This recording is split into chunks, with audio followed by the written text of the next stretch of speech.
Les comportements de chacun dans la situation sanitaire actuelle nous montrent l'importance que revêtent nos réactions de tous les jours face à l'incertitude.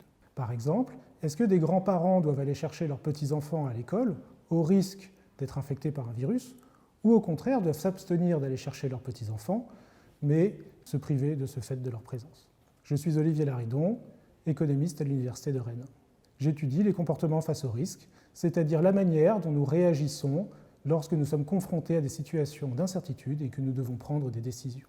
Ces décisions vont dépendre du degré de risque, bien sûr, mais également de nos attitudes vis-à-vis du risque qui sont très différentes d'un individu à l'autre.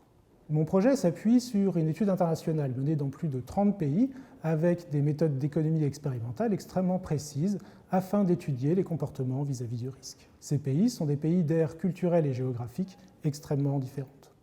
L'objectif est d'étudier si les individus ont des caractéristiques stables ou communes dans leurs attitudes vis-à-vis du risque, malgré leurs différences individuelles. Les résultats montrent que dans ces caractéristiques communes, il y a la tendance à surestimer les petites probabilités et à sous-estimer, à l'inverse, les grandes probabilités. Ce phénomène de surestimation des petites probabilités, typiquement, va se produire dans les situations de gain, mais également dans les situations de perte. Dans les situations de perte, à l'inverse, surestimer les petits risques va conduire les individus à être trop pessimistes par rapport à un comportement qui serait jugé comme rationnel par la théorie économique. C'est ce qui explique qu'ils vont peut-être se surprotéger, se surassurer ou surréagir dans des situations où il y a des petits risques qui se manifestent. En définitive, ces résultats nous permettent d'avoir une meilleure connaissance des comportements face aux risques et des caractéristiques communes au-delà des aires géographiques et culturelles.